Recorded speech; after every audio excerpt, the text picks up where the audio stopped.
Welcome to episode 302 of the Grip Strip Podcast, the Daytona driving edition of the Grip Strip Podcast.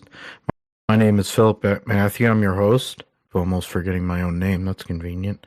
And as always, I'm with my co-host, the iRacing Indy 500 champion, a computer genius, gentleman and a scholar. His name is Joshua Fine. What's going on, brother? Doing great, Phil. Of course, back for another season of NASCAR here, coming up here this week with Daytona 500 and the rest of Speedweeks here coming up. Of course, shout out to that Dale Earnhardt meme. Super Bowl, that just means it's 1 week to Daytona, son. So yeah, of course, ready to get into it. Yeah, and for all you people that are already looking forward to next year's Super Bowl, because this year's Super Bowl wasn't one for the books, it'll be on Valentine's Day. So if you have a significant other, better hope that you're going and watching where she also has friends, because yeah, that'll be a hard one. Hopefully one of us has that difficulty because one of our teams actually made it. That would be nice. Instead of the Seahawks and the Patriots, after one of the more mediocre games we've seen in recent years.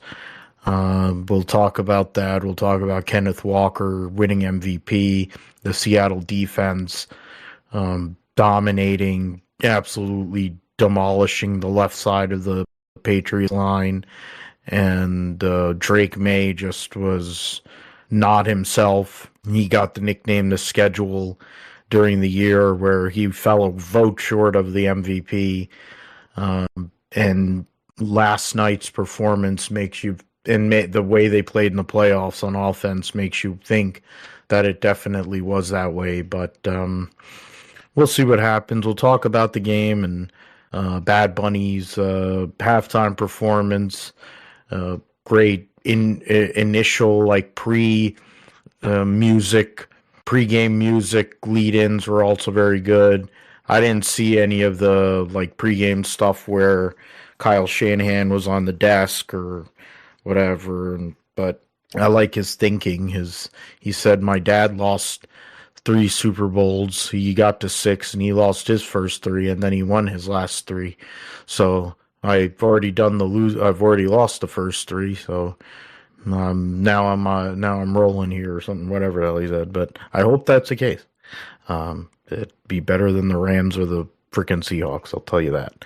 We'll talk about preview F1 Bahrain preseason test, IndyCar at Sebring preseason test as well. Any NASCAR news updates? There's been some news today. New news. And then we'll get into other updates, some of the livery reveals for a couple of teams. And then we'll go and see the Kevin Harvick's Clash became a shit show. Okay. There's going through some of these other news items. Oh man, excuse me, man, I got banged up yesterday, but the beer was good, the game wasn't. We'll get into the roundup with AMA Supercross. Last week was in Glendale. We'll preview the Formula E Jeddah E-Prix doubleheader. Rally Sweden, the one guaranteed snow rally of the year. We'll preview all 3 major races for NASCAR at Daytona. We'll do preview, we'll make picks, and the Tate Fogelman algorithm will come out of hibernation here during the winter for the first time. And of course, we'll have 6 different appearances of the Tate Fogelman algorithm because there's 6 super speedway races. Talking about trucks, O'Reilly series, and then the Daytona 500. Josh will let us know all things going on iRacing, gaming, and the sim segment, and then we'll call it a day. So yeah, let's get to the Super Bowl. Dang, are you for real? Guy on the Niners got shot in the ankle. Really? What? Yeah. Keon White was shot in the ankle undergoing surgery. Pat's rookie first rounder Cam allows NFL season high 14 pressures and loss. Well, yeah. McDonald, yeah, they win, blah, blah, blah. Clint Kubiak's going to the Las Vegas Raiders officially. And yeah, ESPN actually, ESPN and ABC will have the Super Bowl next year. And then they combine the NFL Network, Red Zone, NFL Films, all that. Yeah, they're gonna have the Super Bowl next year in LA. 29-13. Your final score in the Super Bowl was 12-0. It was after 3 quarters. It was 9-0 at halftime. Seattle was close to a couple scores. Could have put the game away even earlier, to be fair. Christian Gonzalez was tough in his defense of Jackson Smith and Jigba. And he was one of the only reasons why the game was still, I guess, interesting. Really wasn't, but, for Drake, May, it was a bad bag. I mean, they had the shutout and then they gave up that touchdown. Then it just became a flurry of scores there. And that garbage time, basically, touchdown there to make the score look a little better. But, in terms of the stats, Darnold was only 50%. He threw 1 touchdown out of sack, or sacked once. Kenneth Walker had 135 yards rushing, average 5 yards a carry. At one point earlier in the game, he had I think he was around 8 to 10 yards a carry. Then Cooper Kupp had 61 yards on 6 receptions. AJ Barner had the touchdown that won the game. And Jigba only had 27 yards. Rashid Shaheed had 27 yards. And Kenneth Walker had 2 receptions for 26. So he had 161 yards total offense there.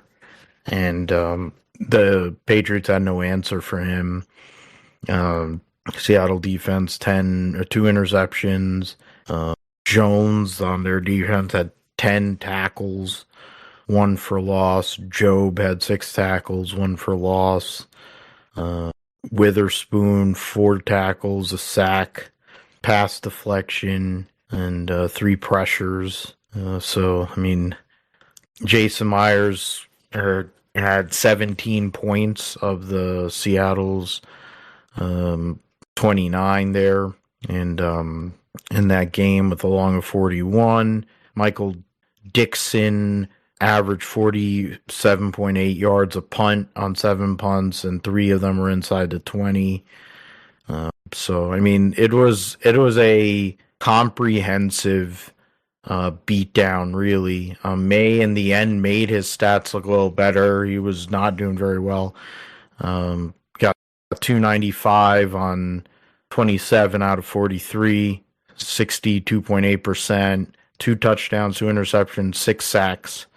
He ended up being the leading rusher, which that's bad. I mean, it looked early in the game like they had something going with the rush, which was something the Niners were trying to do and other teams have tried to do against Seattle. I think once you get them out of the run, once these teams have to get out of the run, it becomes a problem when they become one-dimensional, because then Seattle just goes and throws caution to the wind and they're able to defend on all 3 levels.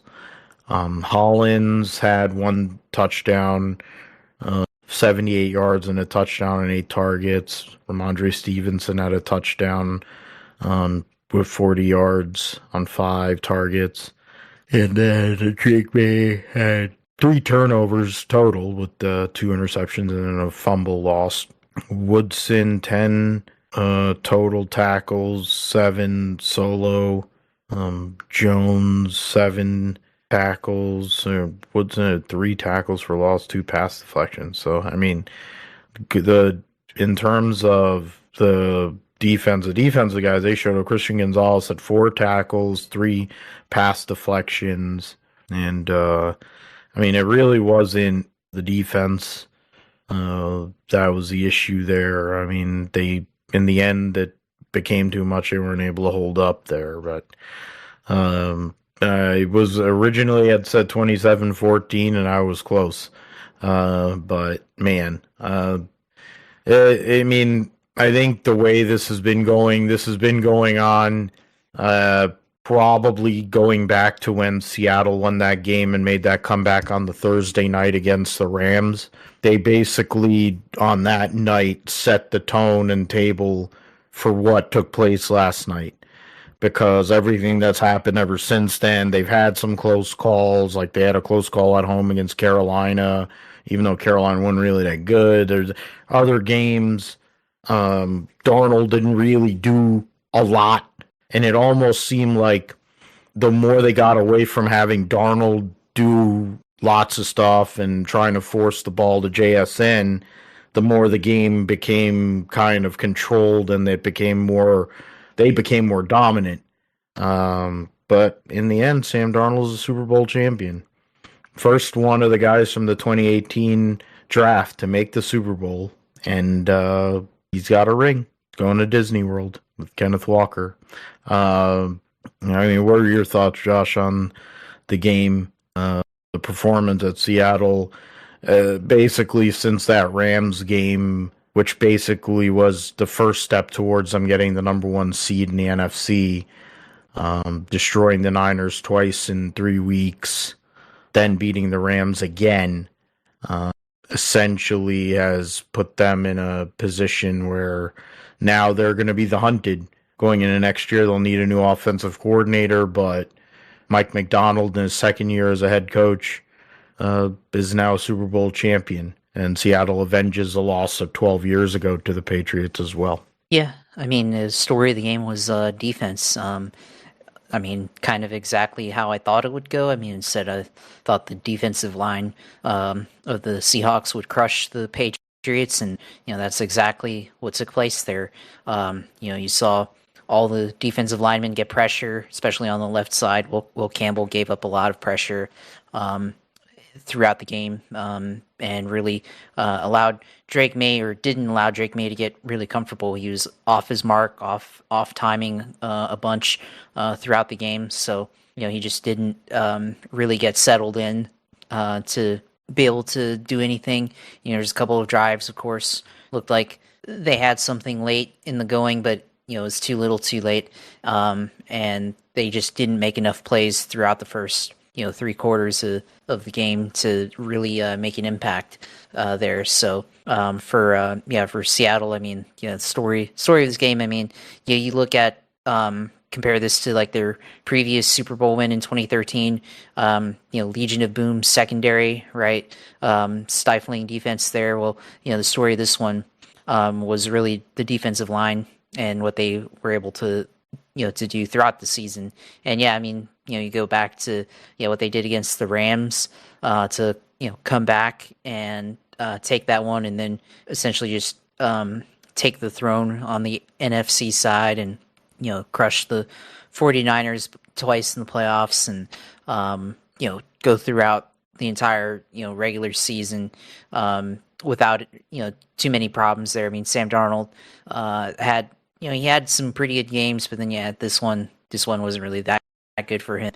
The Seahawks took care of business quite early. For a long time I thought that it would be a field goal only game. Throughout the third quarter, it seemed like it was gonna only be field goals only, and at some point you got to wonder if Jason Myers would end up being the MVP, but of course that went to Kenneth Walker there. So no touchdowns really by the only skill player was the tight end for the Seahawks there. They got a touchdown. JSN, of course, hurt early on, I think, and then he only had 4 catches.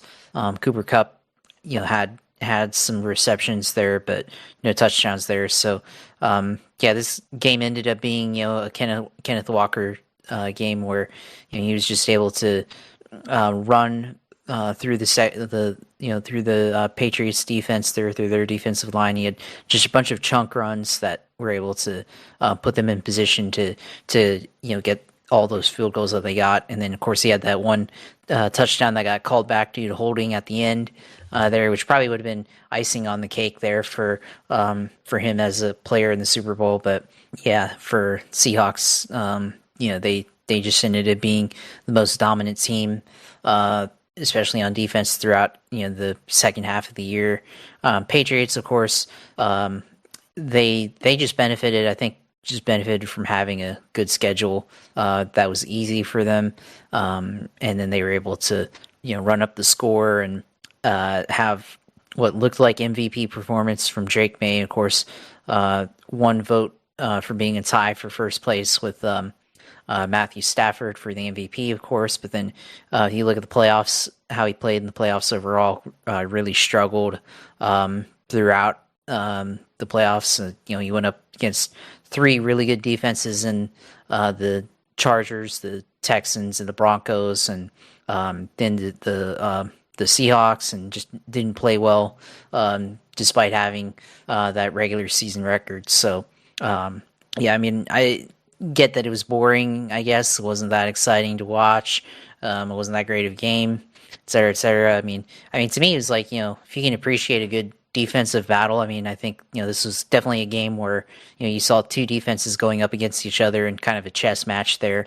So it was really interesting to watch from that part. But yeah, the Patriots just couldn't do anything on offense there. And, kind of like, this was kind of like that 13-3 Super Bowl against the Rams and the Patriots there. So, of course, a little bit more scoring here, of course. And then, at one point when once Kenneth Walker had that one touchdown that got called back, and I thought it would be like 29. I think it was going to be 29, or they were going to go into the 30s, but.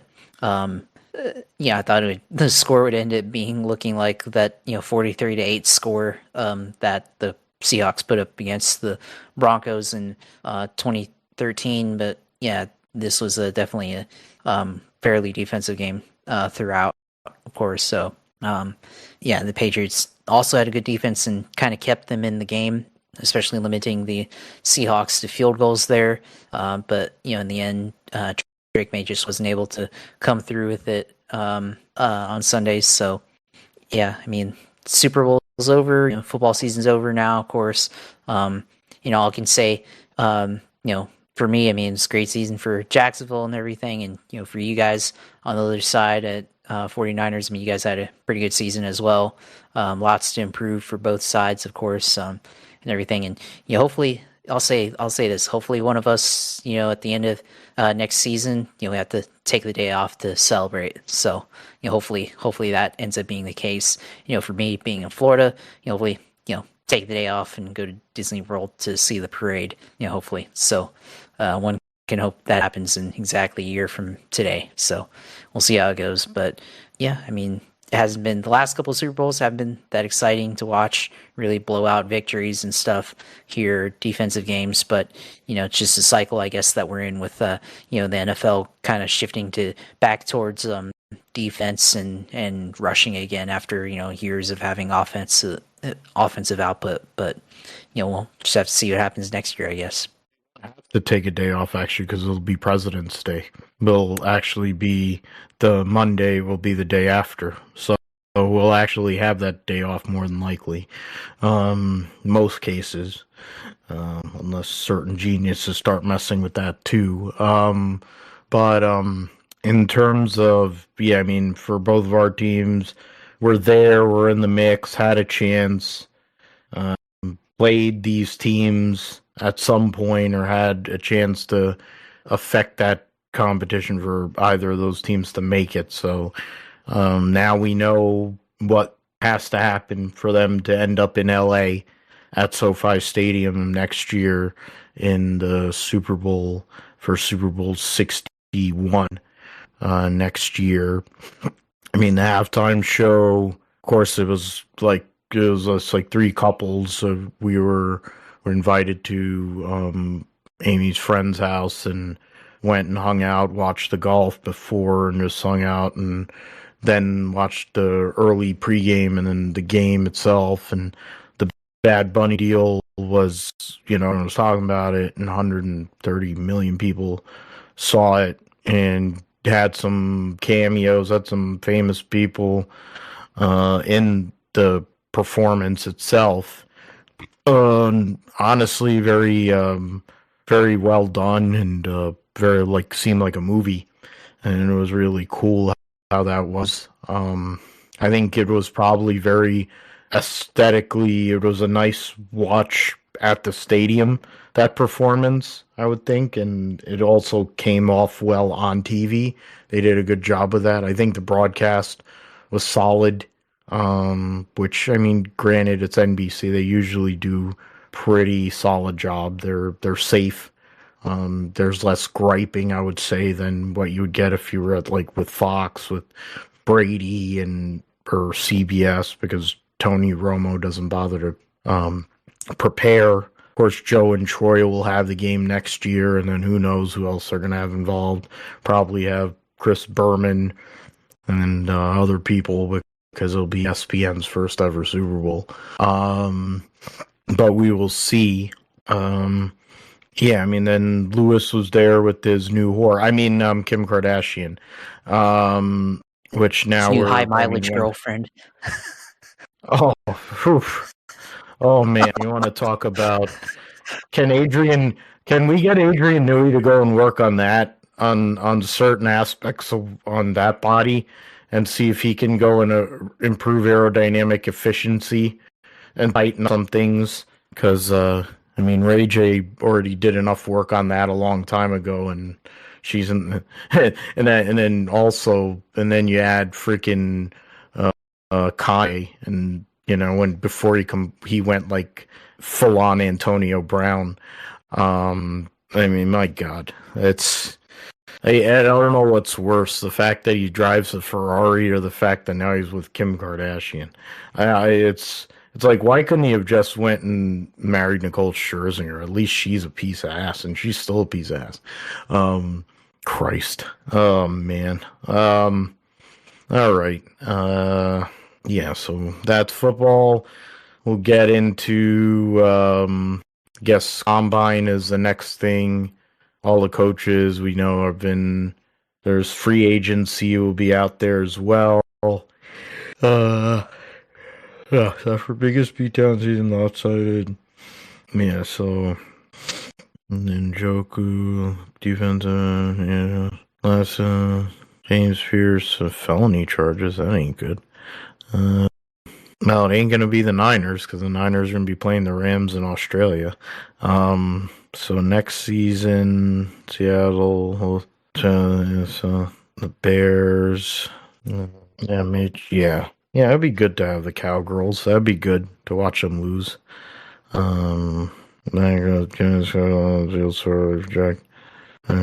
run time in the season. It'll probably either be Chicago or the Cowgirls. That makes sense. Yeah, so that is that for football, at least for now. IndyCar had started their preseason test for Sebring, 2-day test field divided in two groups on both days, and entirely not be about the shorter, as customary for IndyCar. Version of track only includes turns 4 to 13 of the complete layout.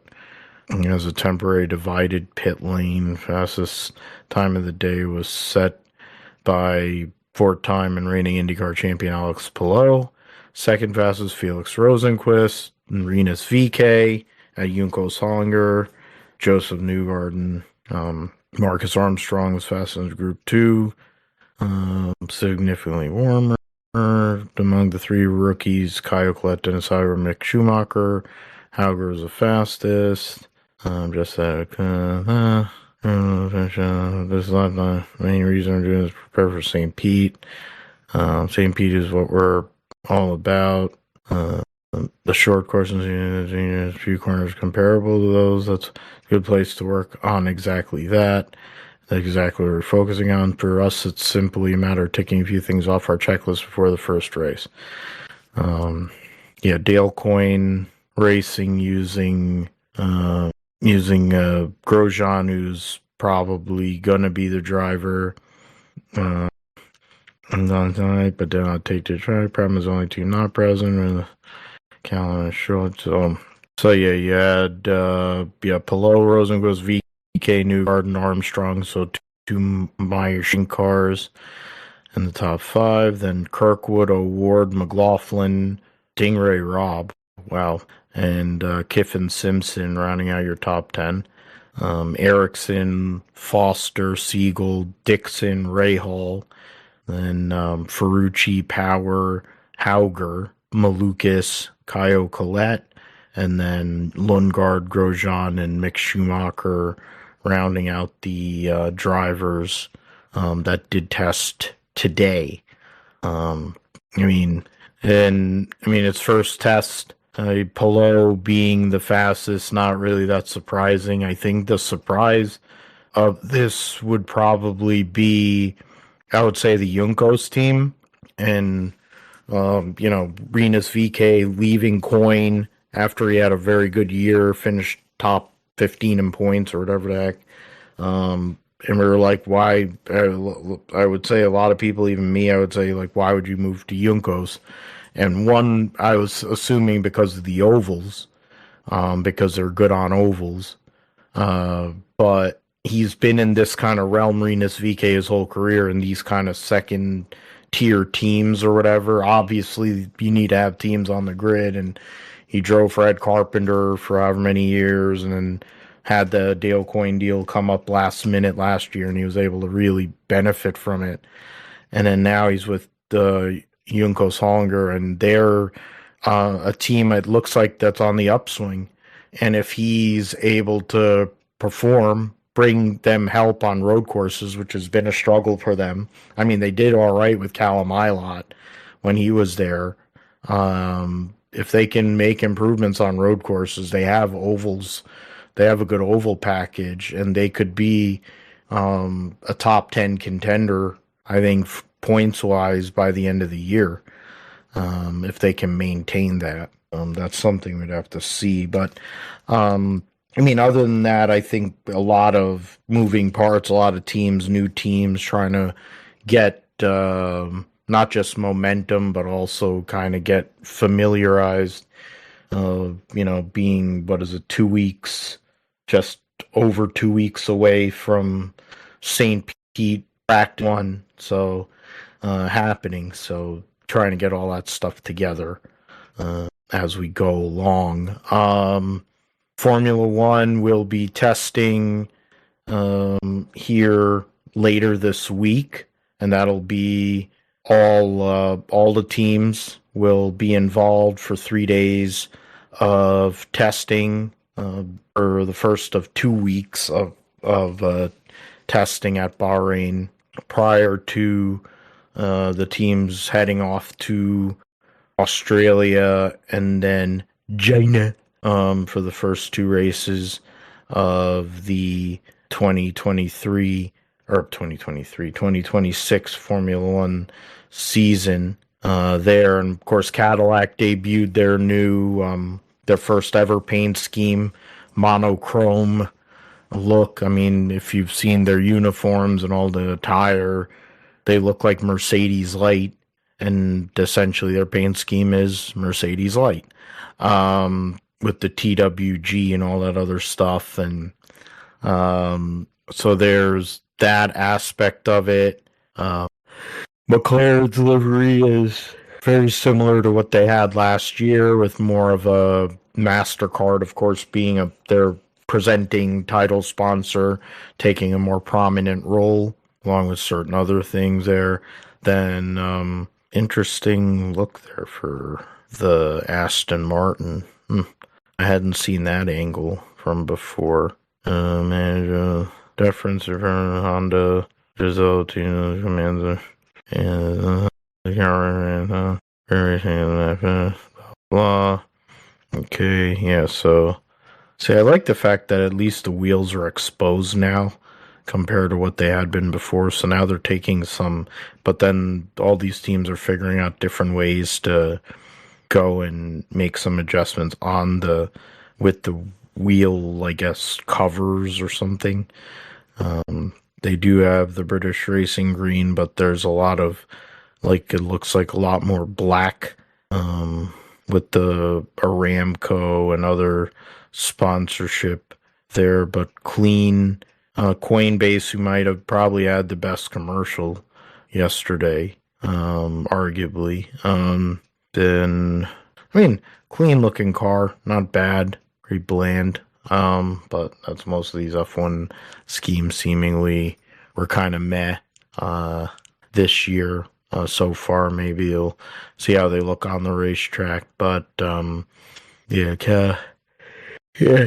think Cadillac spend, 20 million. There you go. 20 million for that. There you go. And we'll see where they end up there. But I mean, we don't know what to take away from Williams is going to debut their car. Aston Martin ran very few laps at the shakedown at Catalunya. So we'll, for the first time, really see what those two teams have to bring to the table. Cadillac trying to learn from their shakedown runs, in their first real test.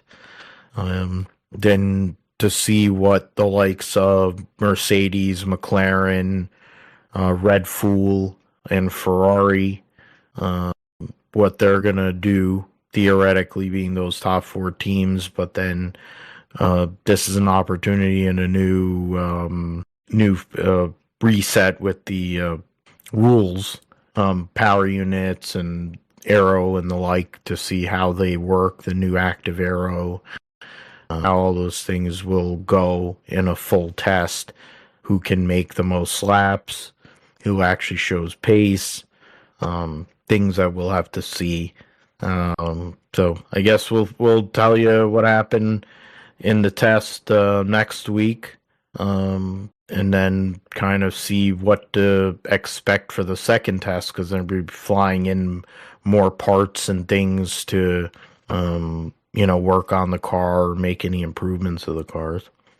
Karen Horner, it looks like, is looking to invest in Alpine, which has been the rumor anyway.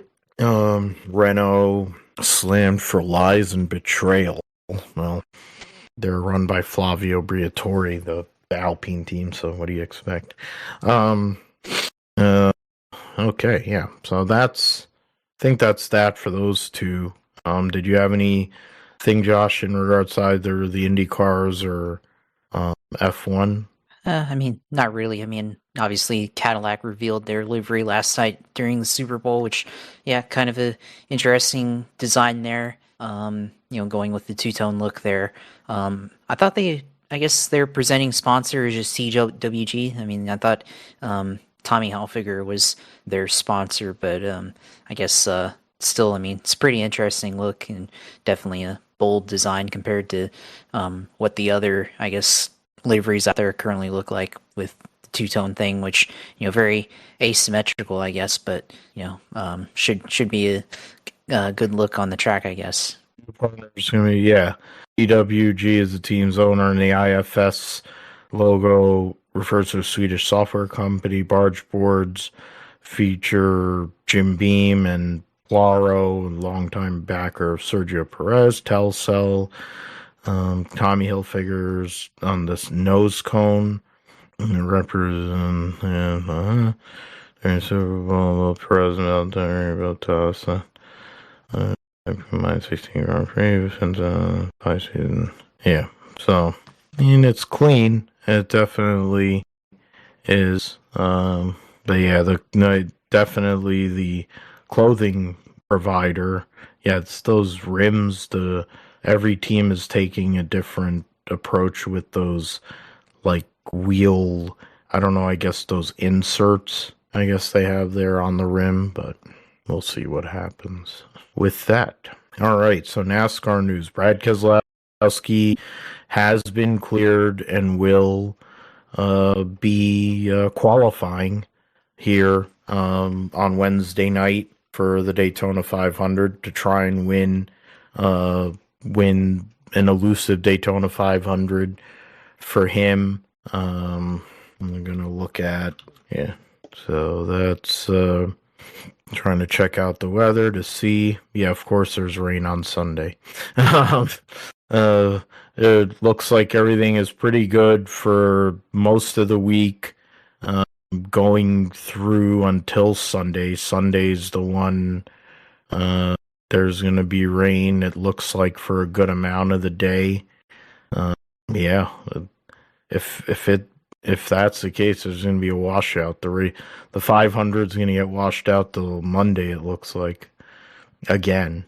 That's a bummer. But as of now, we'll see. The weather as of now, for most of the week is good. The only day where there's an issue is Sunday, which kind of blows. So Brad will be back. Well, what? For rain, we won't actually know what happened till like the day of. Yeah, really, yeah, to be fair. Because we're here on the 9th. Of course, race is next Sunday, so so Fastenal will use their Bodyguard brand as their main primary on Christopher Buescher's car. Celsius will join 2311 as a primary for one race for Corey Heim. Bubba Wallace was in the Toyota commercial, so yesterday during the Super Bowl, drivers cannot put their hands out of the window to block the air. So that'll be interesting. Joey Logano got nailed for a penalty with that, for like 100 G's. Jimmy Johnson going back to off-road racing. He'll be driving a truck for Terrible Herbst Motorsports. So that's, of course, Riley Herbst's family. Pearson, Jason Duncan. So that'll be... So the Mint 400's coming up in a month, so Jimmy will be driving that. So he's just kind of going and doing an experience, a little bit of everything, it seems like, for Jimmy now that he's in semi-retirement, the 7-time NASCAR champion, Cup Series champion there.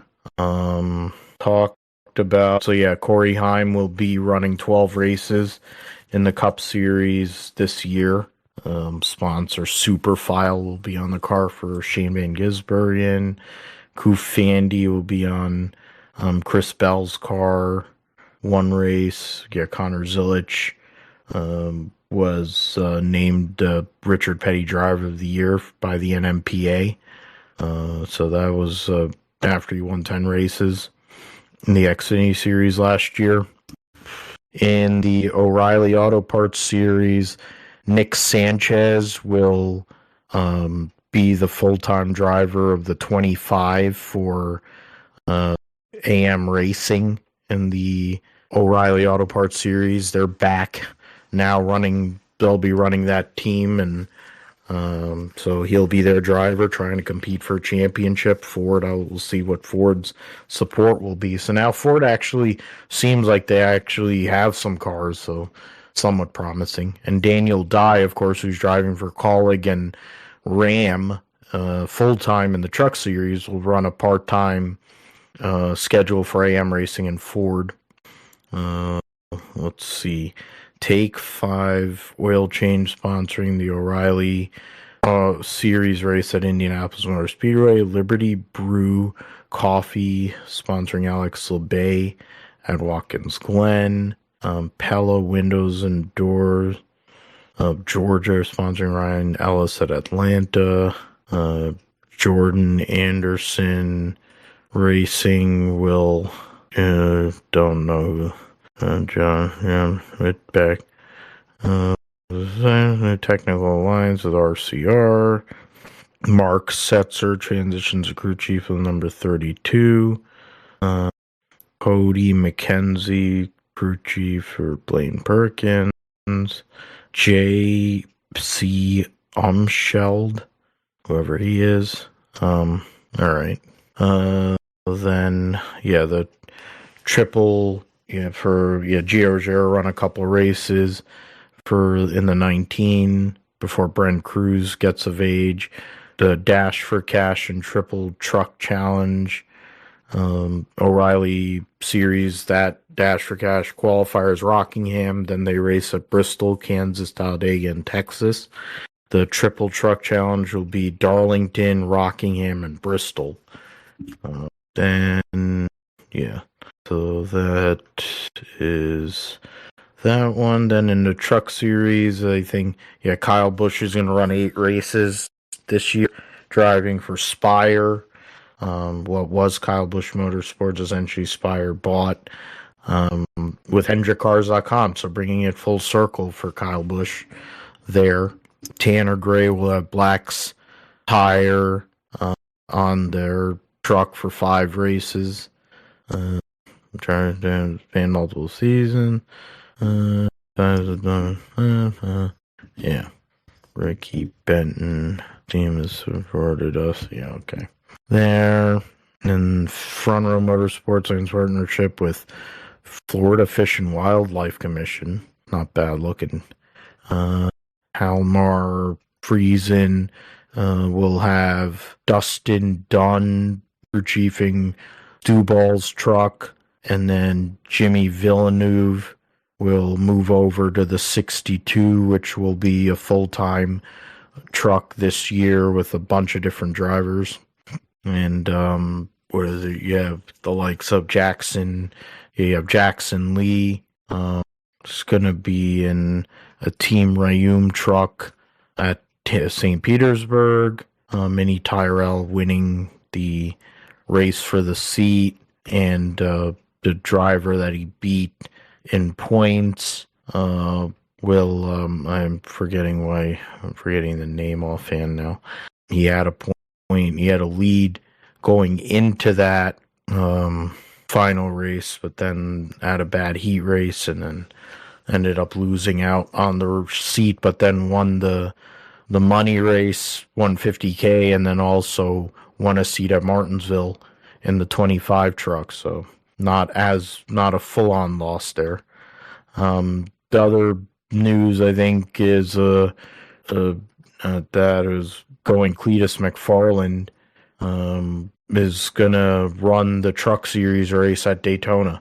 So that's something we're gonna have to see how that all works out. I don't know how it works out that he gets cleared for the truck race on Friday when the ARCA race is on Saturday, but that's a whole other thing. The Kevin Harvick is outspoken about what took place at the Clash because of the weather and how they handle the whole raid situation, and then the way people are driving over each other.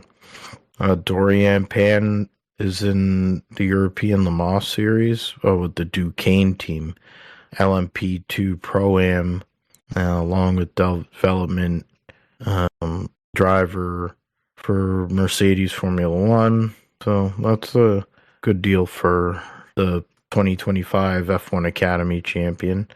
We're certain back on the 2024 mentality. MotoGP, they did their testing. The Sepang. So there is certain guys. The Ducatis, of course, still very fast. Big news with some of the announcements for last week we said in terms of some of the guys that are moving around for different manufacturers come 2027 and the new rule set that'll be there in MotoGP. All right, so let's get into the roundup here. Get to the Supercross. So they were at Glendale this past weekend, so they're doing the NFC West, and they're actually going to Seattle and Lumen Field this weekend. So a lot of people will still be drunk from celebrating a Super Bowl win. We'll be at Seattle for that race in the 450 main event. Yeah, so in the so we'll go first 250. Deegan gets another win over Levi Kitchen, Cameron McAdoo, two Kawasaki riders, Michael Moseman for Yamaha, and Ryder DeFrancesco for Husqvarna, Voland, Yoder, Anstey, Avery, Long, Parker, Ross round out your top 10 there.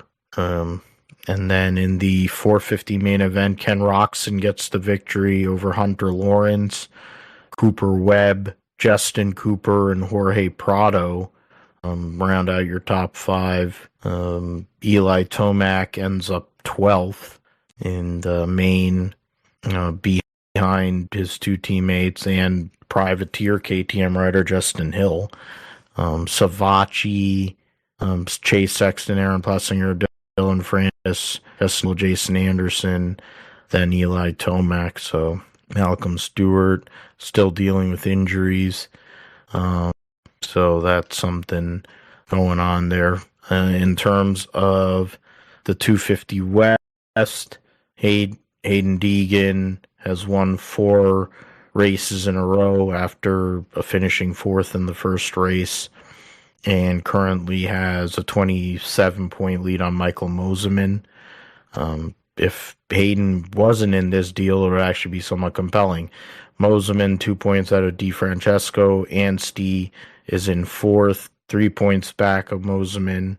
Then Cameron McAdoo's 11, Levi Kitchen 12, Voland is 14, 14 points back, lost 3 positions after this last race. And then in the 450 championship, Hunter Lawrence, with his 4th consecutive second place finish, has moved himself up into the points lead by 5 over Ken Roczen, who has his 4th podium in 5 races and first win. Tomac, with that 12th place finish, goes from 1st to 3rd. Then Cooper Webb is 15 points out. Chase Sexton 17 back. And that's really where it's at right now in terms of the championship. Justin Cooper's in 6th. Prado, Anderson, Savachi, Dylan Ferrandis for Ducati is in 10th. And then trying to see, Malcolm Stewart has had 2 last place finishes and then 2 top 10s. Gold Nickel, Austin Faulkner got hurt after the 3rd race and hasn't been in since. Oldenburg for Beta made the first main event and then got hurt the 2nd race. Don't know where his teammate is. Barsha got hurt after the 1st race, or at the 2nd race. The Ducati rider there. That's Supercross. We'll go to, Formula E and Jeddah. They'll have their doubleheader. 2 races, and they're actually, so they'll be racing, they'll be racing on the circuit, Jeddah circuit. And then results, standings, Cassidy leads by 2 points over Verline, 3 points over Jake Dennis, 6 over Oliver Rowland, and 7 over Nico Muller right now. Mitch Evans coming off of a win last race at Miami. Muller was 2nd in that race. Verline was 3rd. So we'll see if they can keep that momentum up there going into the doubleheader. Porsche's had a strong start to their year. Citroen, that's Cassidy. Then Mahindra, Andretti, Formula E, and Nissan, your top 5 in constructors. Then World Rally Championship, the info and live timing. Oliver Solberg, of course, coming off of winning Rally Monte Carlo over his teammate Efren Evans. Sebastian Ogier Formeau, and then Thierry Neuville. Your top 5. So yeah, the entry list. So you for the Rally 1 cars, Lorenzo Bertelli, a different person. For Toyota, then the 3 Fords actually. McLaren, Martin Seix, and John Armstrong. Hyundai with their 3 cars, Thierry Neuville, Adrian Formeau, and Esa-Pekka Lappi. Toyota will have Evans, Sakamoto, Katsuda, Sami Pajari, and Oliver Solberg, and then Bertelli. No Sebastian Ogier this race here, so opportunity for some of these guys to gain some points on the defending world champion. And of course, we'll review all that next week on episode 303 of the GSP. Okay. All right. So, yeah, let's get into the entry list for Truck Series first. The Fresh from Florida 250. I mean, I kind of feel like I want to go and look at ARCA just out of curiosity. Here's to know, blah, blah, blah, blah, blah. Greg Van Alst will be in Maples Motorsports. All right, so Tony Cosentino from Maples Motorsports. Willie Mullins in his own number 3. Eric Caudell. Sean Corr, who's done well over the years at Daytona and Super Speedway races. Presley Sora. Pompa is like 900 years old. Bryce Hogberg, Takuma Koga. These are all Hillenberg cars. Jake Finch driving for, where am I forgetting? Nitro. Yeah, Nitro Motorsports. Minnie Tyrell will be trying to make the show driving for Bruce Cook's team. Giorgiero driving for Gibbs. Greg Van Alst. Jake Bowman for Nitro. Well, Jake Finch, it says the sponsors, yeah, so I guess they're different owners. And Jake Bowman, Daniel Dye driving for SPS Racing. Gus Dean for Nitro. Tim Richmond. Jack Wood driving the Pinnacle Motorsports number 28. Garrett Mitchell, a.k.a. Cletus McFarlane, driving for Mark Rett. Bryce Applegate driving Tony Furr, the crew chief on that car. Ryan Huff, or Andrew Patterson, I don't know who he is. Robbie Kennelly from Madera, California. Brad Smith. Bob Martin, Jeff Spraker's the crew chief. Isabella Robusto for Nitro Motorsports. Hunter D. Schottel for Brian Doza's team. Derek White for Carl Long. Allie Owens driving for the Will Kimmel team.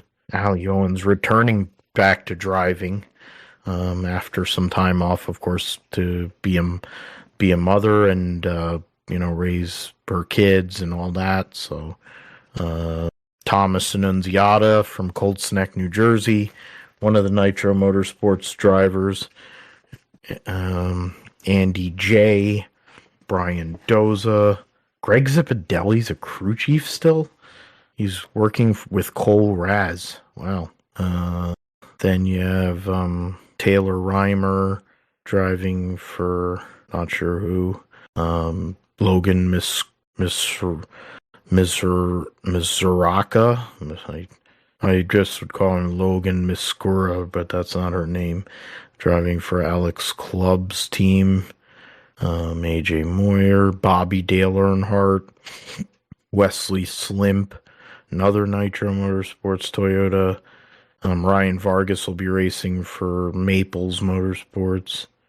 Caleb Costner, Jason Kitzmiller, who won the East title last year. Dale Shearer, Michael Mabel, Alex Club, Con Nikodopoulos, who I think is like 187 years old. Yeah, there are some interesting people in here. I mean, in terms of like experience, you got guys like Ryan Vargas, who has experience, Wide Array, have a few ladies in there. Thomas Annunziata, Isabella Robusta, I think are two that we're going to watch for the overall championship in this series. You have some people that are just trying to get opportunity to get through. Yeah. And so Jake Bowman is going to be on the full season. Okay, looks like he's got an interesting head shape. Jeff McConey running 15 races. Presley Sora. Okay, so that's a guy. Oh, interesting. Yeah, Jake Finch's. Yeah, I figured it was a Nitro Motorsports vehicle. So, all right, so let's get into the trucks. Fresh from Florida, 250, 44 trucks for 36 spots, unless these Dodges have a problem making the show. The one, they don't list a driver. It doesn't when they posted this a few hours ago. Jason White will be in the number 2 for Rayum. The number 4, as of now, it says TBA, but it's going to be Cletus McFarland pending getting cleared. Nick Leitz is in the number 5 for Tricon. Norm Benning, Michael McDowell for Spire in the number 7. Enfinger, Daniel Dye, the first of the Colleague Mopar trucks. Caden Honeycutt driving the defending series champion, number 11 Tricon Toyota with Scott Zipadelli, Brendan Butterbean Queen, and the number 12 for Colleague. Eddie Pardue's his crew chief, Rich Lucius with Cole Butcher, and Thor Sport, Minnie Tyrell with Bruce Cook, and Tanner Gray, Justin Haley with Mike Hillman Jr., with Celsius on his truck, Gio Ruggiero, who I would venture to say is a favorite, I would say a possible early favorite for this Truck Series Championship. They still don't have a driver listed for the number 19 McAnally truck, really? That's crazy. Yeah, so you have Team Rayum 22 doesn't have anybody. Anthony Wayne Stewart in the number 25 free agent Colleague truck with Alex Yance. Then Rackley War with Dawson Sutton and Tony Breidinger. Doza, Frankie Muniz, Lane Riggs. So it's another driver I would say is a favorite. Blight, I would say the definite favorite for the Truck Series Championship. Based on his performance recent years, of course. Greg Van Alst running 100 races. Chandler Smith, teammate to Lane Riggs. Travis Pastrana running for Nice. Trying to do the whole shake and bake thing with Cletus McFarland. Andres Perez de Lara. And then Richard driving the number 45 for Nice. Then Stuball making his return after his injuries last year. Timmy Hill, John Hunter Nemechek, Tyler Tomasi for MBM, Corey LaJoy driving for Henderson in the 75 truck. Spencer Boyd, Carson Hocevar in another Spire truck. So 2 Spire trucks in this race, and they'll be driven by Cup drivers. The McAnally Hilgeman 81 is what is that loser, Chris Wrong? Yeah, because that's his sponsor. That's Chris Wrong. Ty Majeski in his first race driving the Menards Ford number 88. And you have Eckes returning into the Truck Series with Dave Ellens as his crew chief. Jason Kitzmiller will be driving a second CR7 truck, trying to make the show. Clay Greenfield. Then you have Jake Garcia driving the 98. and Ben Rhodes, former 3-time series champion. So yeah, let us. I mean, deep field. Of course, the Rams are there. So let us start. So Josh, I'll let you pick at least your regular pick, so then you can bring out the algorithm to finish off here. So NASCAR trucks at Daytona. Who is your pick to win, and who do you say is a wild card? Man, this is a pretty deep field for a Daytona truck race. I mean, it's really hard to, pick anybody here, but I mean, to me, I think, based on experience, I guess, based on, what we've seen, probably could see one of the Tricon trucks or, one of the front row trucks go out and win this race. So, I'm gonna go with Giovanni Ruggiero here in the 17. He won back at Talladega. Definitely had help from Corey Heim there, but this one's gonna be a little bit tougher now with Corey Heim not in the 11 seat this year. But they've definitely had a solid plate, or I guess super speedway program here the last couple of years. And then I guess my wild card. And there's a lot of names here. I'm gonna go with Ricky Stenhouse as my wild card. I'm leaving it up for you here in that wild card there. So, that's who I'm going with for my 2 picks. So you picked Jared, he's done his work on super speedways. All of his cup wins are on super speedways.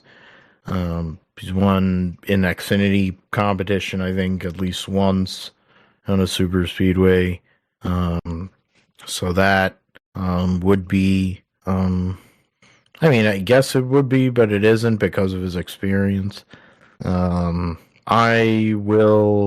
You mentioned Front Row Motorsports, and you were going down that road. You picked one of the Tricon trucks, which I think makes a lot of sense. I'm not so sure Caden Honeycutt knows or is the best drafter. So, I don't know why somebody's calling me at freaking 10 o'clock at night. I've never even seen that name before. It's a spam caller. Texas number 512 area code. That's interesting. Anywho, I'm going to go with Lane Riggs. Starts the season off right, gives himself the momentum, and gets a win at Daytona for Front Row Motorsports, which they've had their success on super speedways throughout the years. And my wild card, go Lane Riggs to win. And my wild card, you went with Ricky Stenhouse. I'm just going to go with it. I'm going to go with Tony Stewart. Because he's been on iRacing trying to figure it out. Hasn't been in a truck in 20 years. Hasn't been in a NASCAR Cup car in 10. In terms of like competitive, I think he's tested and done all that. But the fact that he's going to be jumping in this truck here, trying to make something happen is kind of crazy. And because I'm a Dodge guy, I think the box office, if he were to win, would be ridiculous. But I know what these races usually end up being. So, and I know Tony's habits in super speedway races too. So, I think somebody else that we really have to give consideration to in this race is Michael McDowell. He just has a habit of finding himself up front in super speedway races. Once upon a time allowed or assisted in one of the cars destroying another teammate to win a Daytona 500.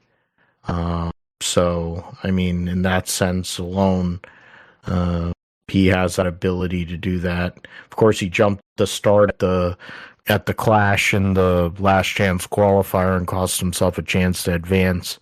So I think he wants to go out there. He knows that truck is fast. Give himself a chance to go and do something there. They have the points. The 7, I think, whatever. I think the 77 is probably, one of them is probably using the points from Raja, and then the other one is probably using the points from whatever, swapping over, because they're doing all kinds of point swaps. So we'll see what happens. But yeah, now it's time. The Tate Fogelman algorithm pick for the Truck Series race at Daytona. Well, the Tate Fogelman algorithm here is going to concur with you on your wildcard pick. It's going to pick the number 25 of Tony Stewart.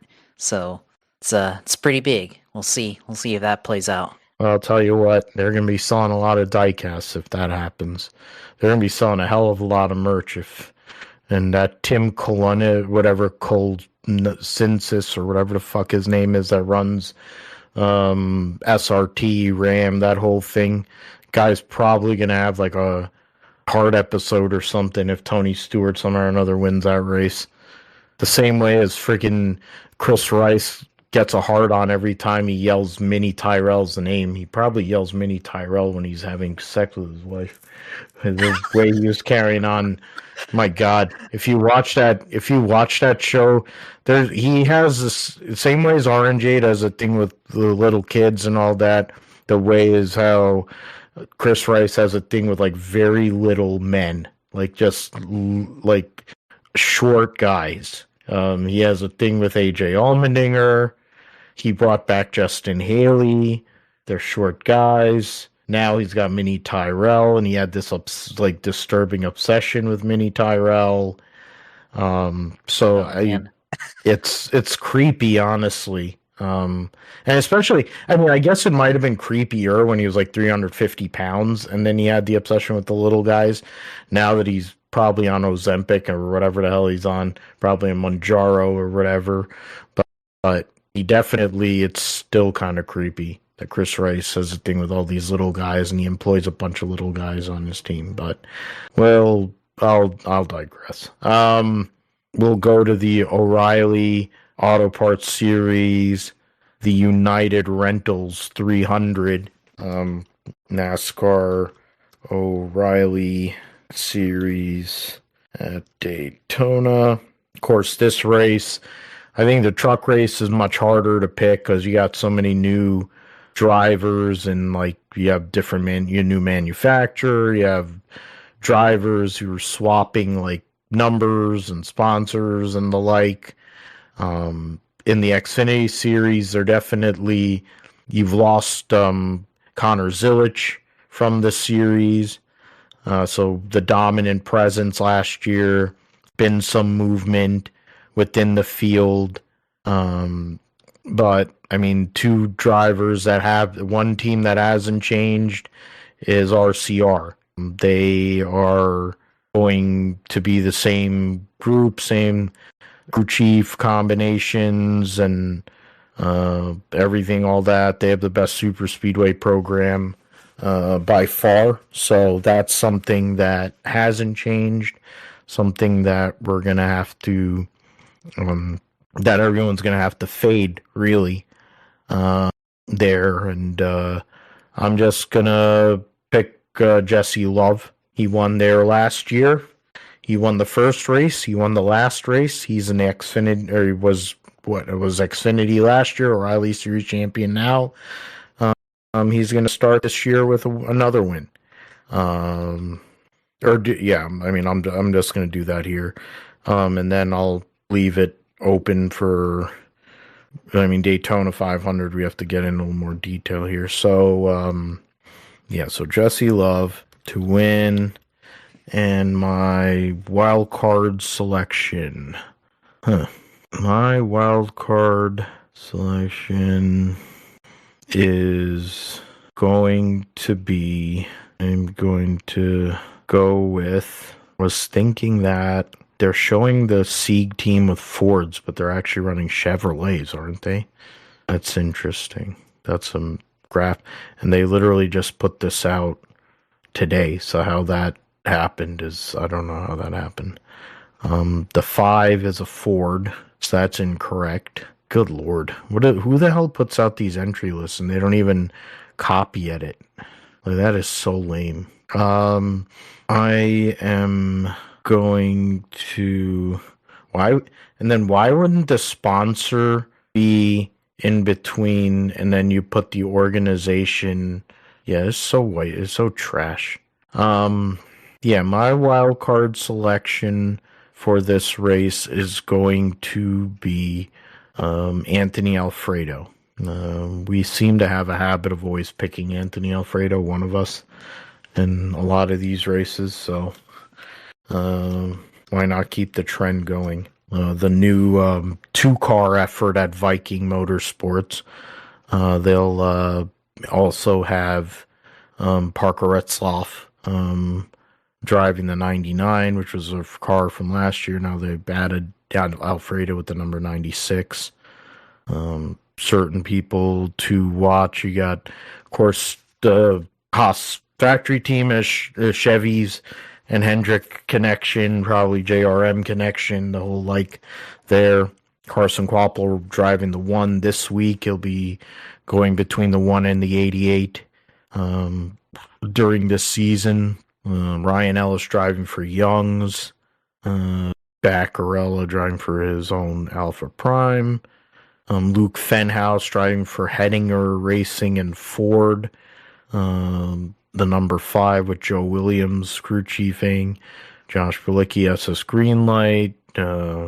Corey Day starting his first full season in Xfinity. You got Sewell, Gio Ruggiero will be in the 19 for first couple of races. And then Buckshot Jones. Harrison Burt moving over to Sam Hunt to be teammates with Dean Thompson. Mentioned Nick Sanchez will be in the 25 for AM Racing, which actually have Telcel as their sponsor. Interesting. Yeah, Kyle Sieg mentioned their new Chevrolet program. Carson Ware driving for Barrett Cope Racing. Jordan Anderson will be making a start, or at least attempting to, in his own 32, 35 car. Doesn't, as, Natalie Decker. That's lovely. Then, Ryan Sieg. Yeah, they didn't bother to change that to mean Sam Mayer, of course, will be driving the 41. Carson Hocevar in a second Young's Motorsports. So he's trying to run all 3 races. He'll be in the Cup race, of course, but he's also trying to make the show in both the trucks and O'Reilly series. Brennan Poole driving the 44 for Alpha Prime. LeVar Scott, of course, running full-time this year as a rookie for Alpha Prime. Patrick Staropoli in the Big Machine, number 48. Jeremy Clemens, former winner at Daytona. Daniel Dye running the truck, of course, for Colleague. And then they'll be running limited races for AM Racing. Joey Gase has the 53, the 35, and then he's entered a third car as of now. Of course, Taylor Gray, probably someone to look at as an early season favorite, other than the likes of Justin Allgaier or Jesse Love for possible title contender. Then then Austin Green, of course, running for Peterson Racing, which I think they have some sort of connection to Jordan Anderson / I guess RCR. Rajah Caruth will be running the majority of the races in the 88 car for JRM, and then when he isn't in that car, he'll be driving for Jordan Anderson in the 32. Josh Williams back full-time driving for DGM. So yeah. All right, Josh. Let us know who do you see for winning this race? Is it Hank Hill or someone else? I mean, I think until otherwise, I think you have to go with Austin Hill. Of course, last year in this race had a transmission issue, I think, in the middle of the race that prevented him from winning. But I mean, I think here, yeah, Austin Hill for this race here, and then wild card. I don't know. This is a little harder here because there's a lot of guys here that are really good. Wild card. Go with still looking here. I'm gonna go with Brennan Poole as a wild card. It's kind of out there, I feel like, but yeah, I don't know. There's a lot of good guys here in this field this year, so. Yeah. I mean, if they all destroy themselves, I mean, it's not out of the realm. To be fair, Cesar Baccarella's even finished in the top 10 in these races a couple of times. So Brennan Poole has a little bit more skill, so and has been around a while. And in terms of those, the algorithm, what is Tate saying? Well, yeah, the algorithm says that Harrison Burton will take the win here. This is number 24 for Sam Hunt Racing. See, now that one isn't that far-fetched, to be fair, because he's already the won. reality, he's a winner. That's a new team. I mean, granted, they ran full time, but they ran with a bunch of different drivers. But now they're committed to expansion. Toyota team, they have the JGR connection. Harrison ran for JGR for a few years before he got the call to go to the woods. So he has experience. He knows how to draft. There aren't that many Toyotas in the field, though. So, I mean, it's the vast majority of the vehicles, of course, are Chevrolets. So it's going to be hard that way. Maybe they combine with a few of the Fords that are out there. But I think Harrison Burton, if he has a fast piece, is going to do what he can to get up there. So it's not as crazy, I would say. It isn't completely out of the realm. Yeah, okay. All right. So 2/3 of the race is done here. We will go now to the big one, the Daytona 500, which will be the 68th edition of the Great American Race. Josh mentioned 45 cars for 41 spots, 36 cars locked in.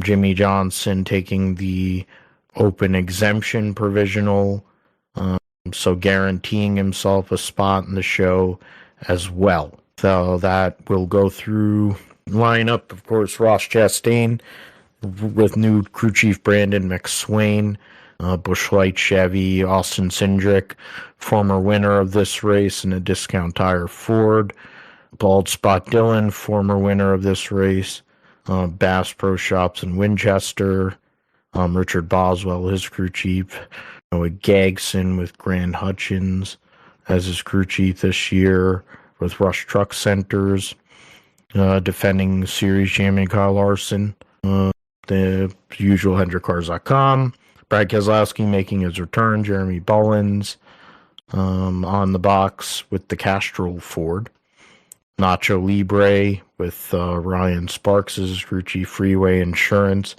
on the Spire Motorsports number 7, Kyle Busch, the Zone Jalapeno Lime number 8 Chevy with Jim Pullman making his debut, full-time season debut as his crew chief, Chase Elliott, Alan Gustafson, Napa, Ty Dillon, Andrew Dickerson or whatever, Grizzly Nicotine Pouches, Danny Hamlin, Joe Gibbs Racing, Chris Gale and National Debt Relief, Ryan Blaney. Wow, Anthony Allmendinger. Is that his actual government, though? Yeah, he's Anthony James, I think. Yeah, so, okay. They put him as Anthony Allmendinger. They put him as Anthony Allmendinger on the entry list. That's cute. Ryan Blaney, of course, there's certain drivers that are like, they've gotten so close in this race. Him and his bestie, Darrell Walsh Jr., are probably the two best candidates on that one. Blaney, of course, Jonathan Hassler's crew chief, won the last race of the year last year at Phoenix. They'll be running the Menards Peak Ford Mustang. Allmendinger will be in the Celsius Chevy. Christopher Buescher, Scott Gray's bodyguard, the Fastenal bodyguard car. Chase Briscoe with Bass Pro Shops. James Small, defending pole winner of this race. Christopher Bell with Adam Stevens. They'll have DeWalt and Interstate Batteries this weekend.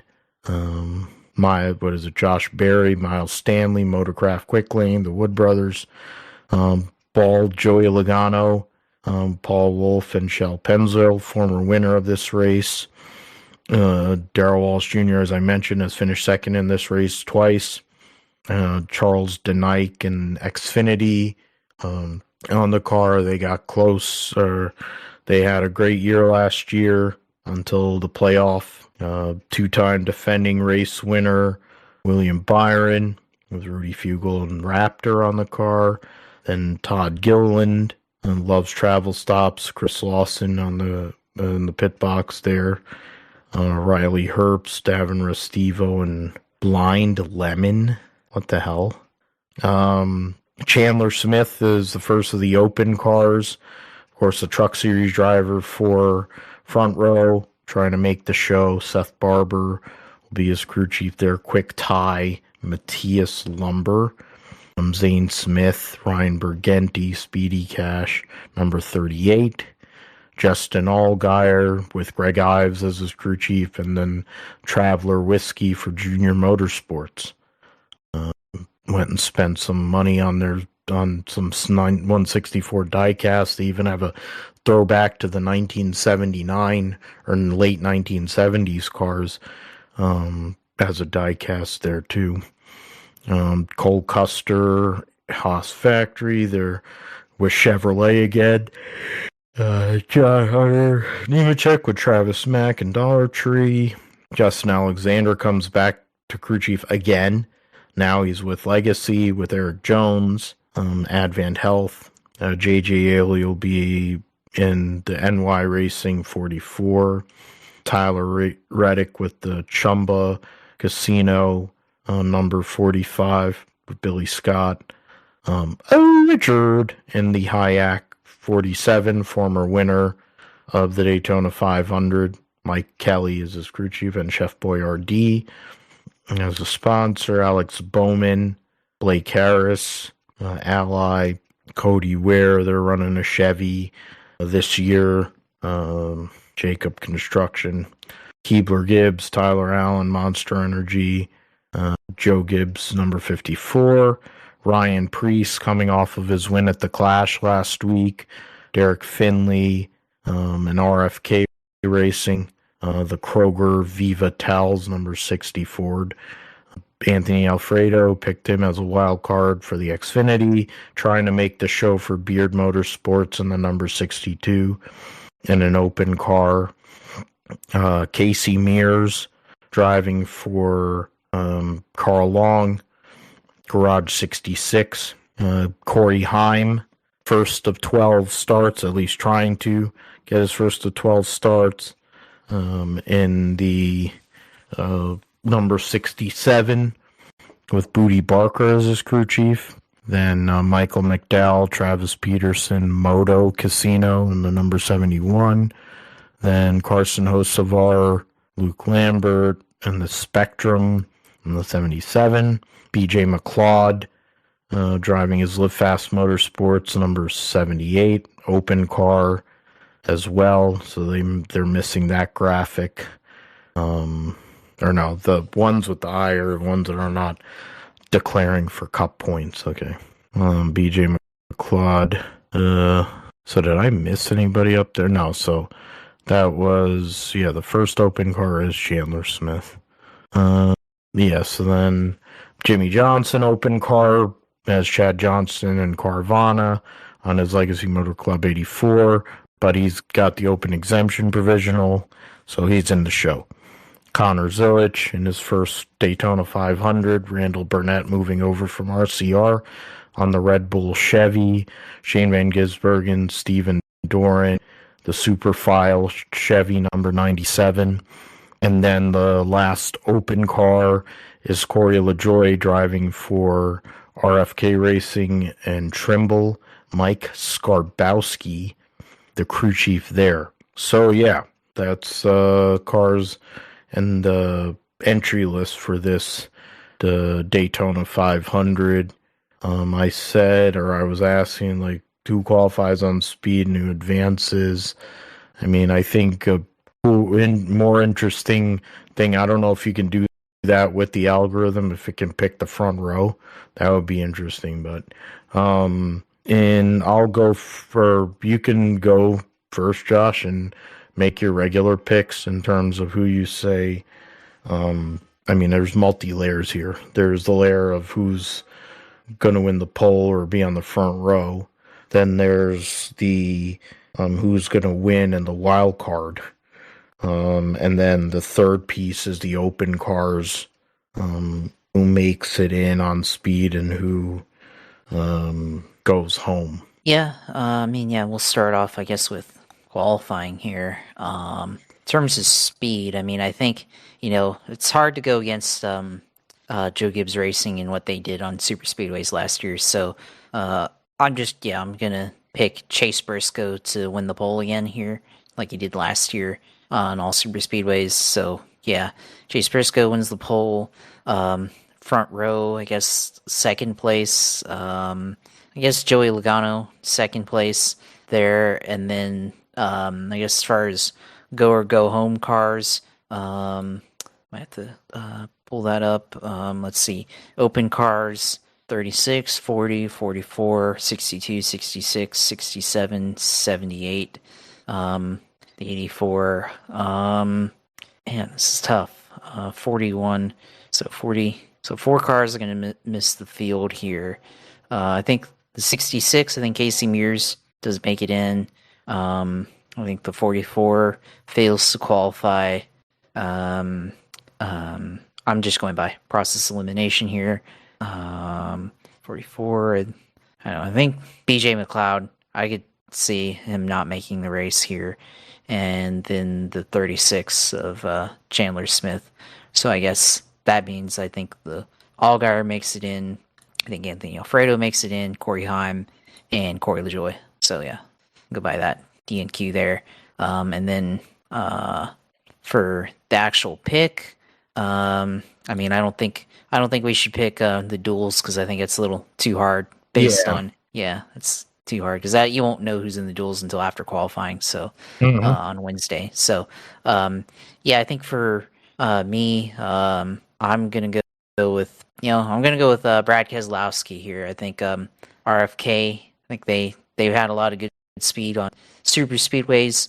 Of course, racing in tribute to Greg Biffle with their number styling there and everything. So yeah, I'm gonna go with Brad K finally breaking through and winning the Daytona 500. And then wild card here, and who's been good on super speedways and has been good on that. I'm gonna go with for a wild card.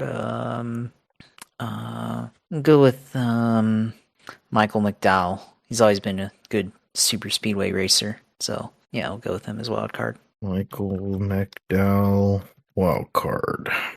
All right, so there you go. Briscoe on pole for a second year in a row. Joey Logano usually does, former pole winner at the Daytona 500 as well as winner of the Daytona 500.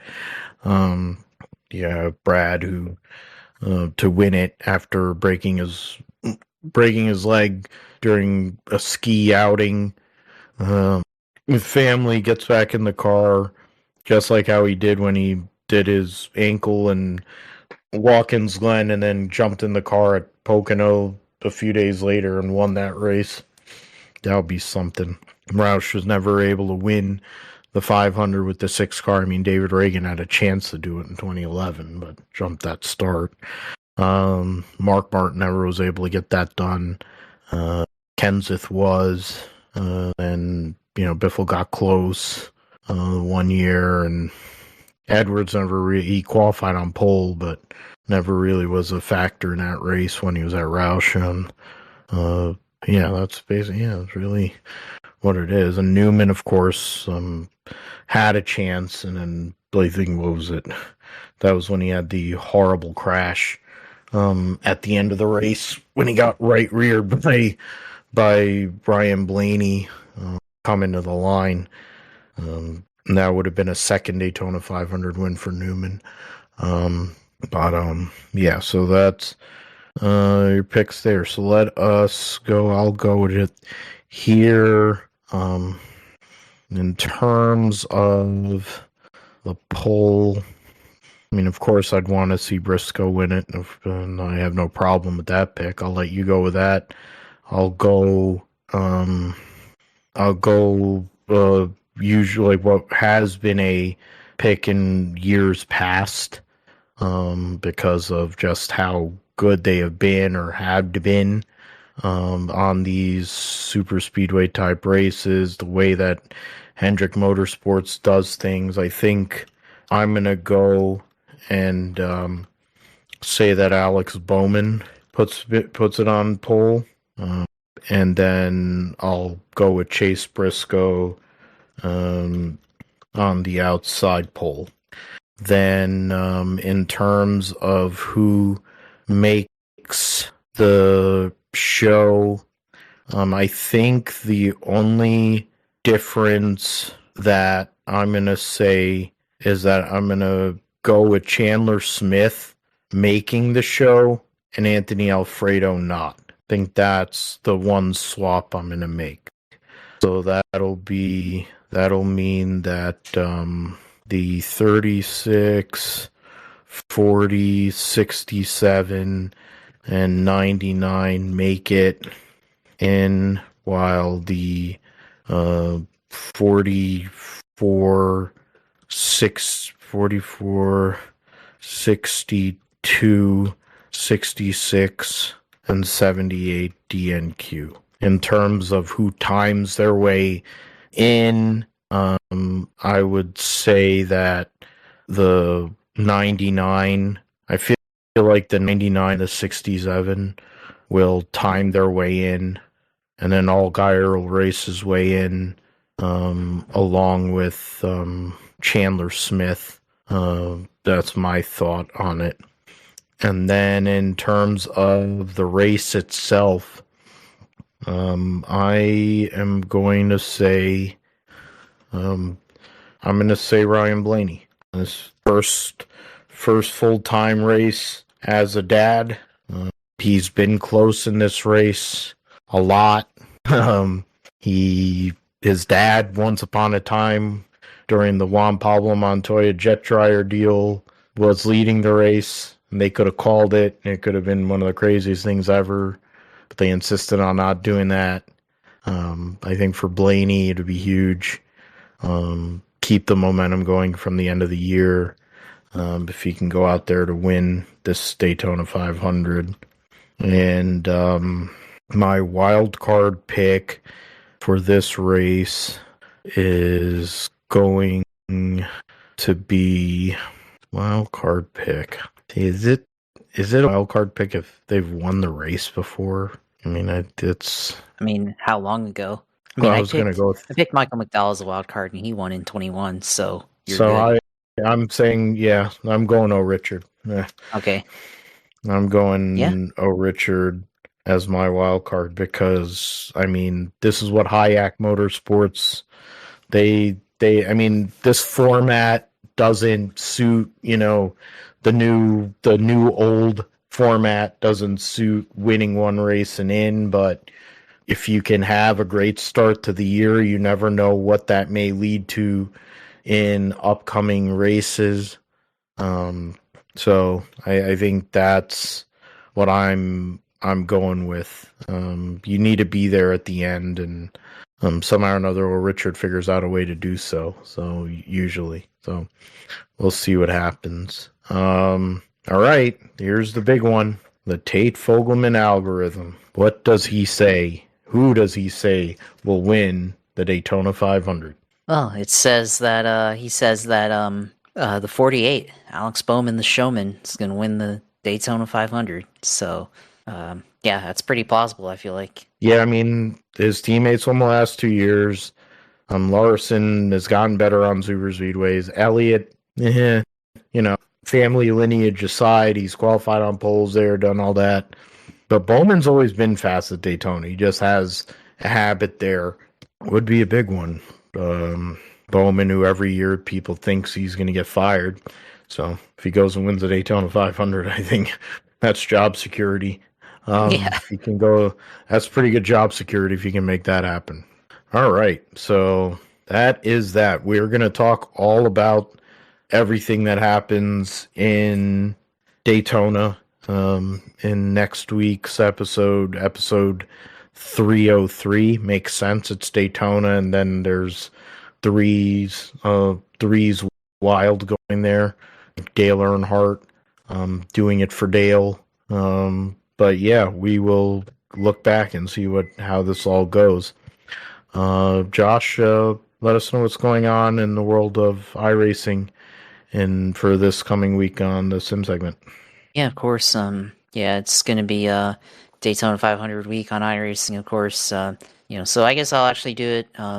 Yeah, there's I guess I had mentioned I thought I'd seen something about an 87 car 500 or even a Gen 4 500, but I haven't seen anything else and wasn't able to do that yesterday. But yeah, I mean, I think this weekend, or I think starting Wednesday, is the first slot for the iRacing Daytona 500, and that goes, I think it's like Wednesday night, Thursday night, Friday night, and then there's like a Saturday afternoon one, and then Saturday evening one, and then the one on Sunday morning, and then there's a Sunday night one. So yeah, probably want to try to aim for like Friday night or something, or even like something earlier, because just want to free up my time to be able to go do other things on Saturday, and I don't really want to like be obligated to run the iRacing Daytona 500 on Sunday morning.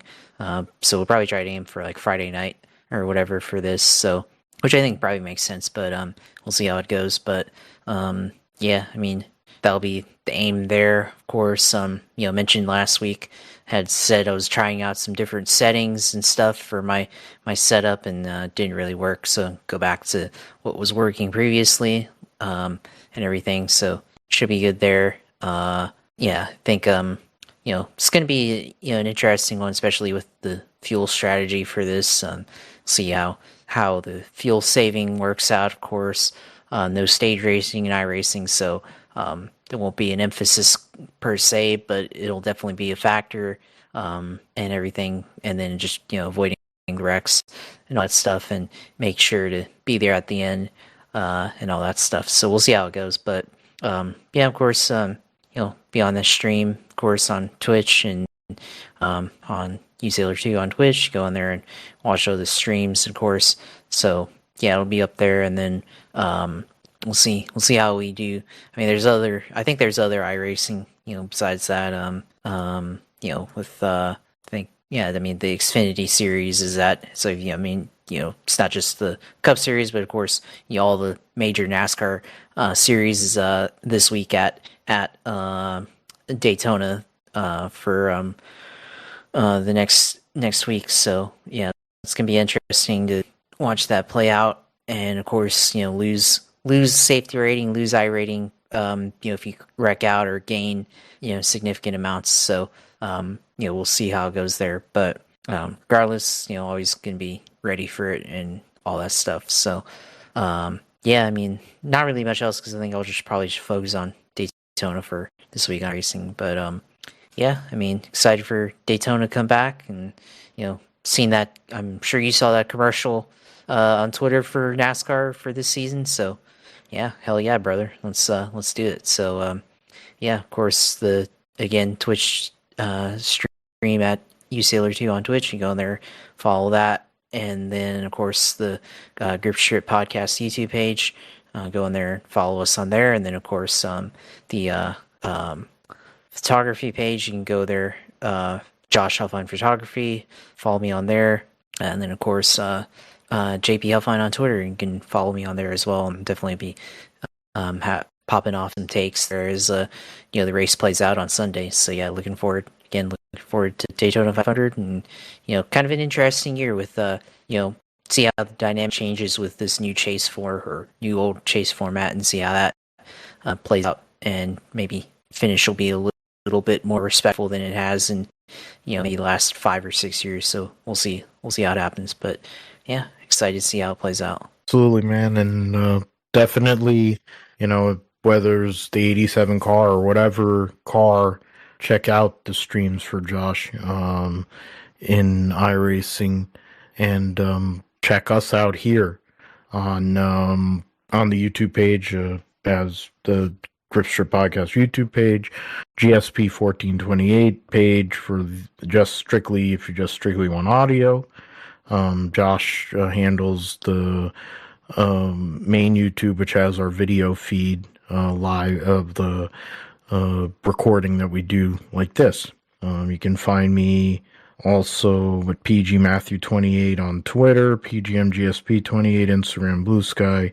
Find the Grip Strip Podcast at philipgmatthew.com or podbean.com. So yeah, Daytona is here. Football's done. Daytona is here, and NASCAR, man. Hell yeah, brother. You're on the GSP YouTube channel. He can't say anything. I know that Cletus McFarland isn't listening to this. It's fine.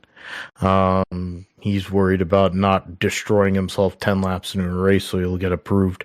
The fact that Squirrel is going to get approved to drive an ARCA car is the scarier part, because he's liable to be like a complete nutcase. Oh, whatever. We'll talk about it when that happens, but for Josh, I'm Phil. Thanks for listening. Thanks for subscribing, liking the whole bit. Tell your friends about us. We'll be back for episode 303 of the Grip Strip Podcast to go over everything that happened at Daytona and recap IndyCar testing, Formula One testing, and of course the races at per Supercross at Seattle, Formula E, and in Saudi, Rally Sweden, and anything else going on in the world of racing, world of sports, talk about here on the Grip Strip Podcast. So thanks for listening, and we'll see you next time.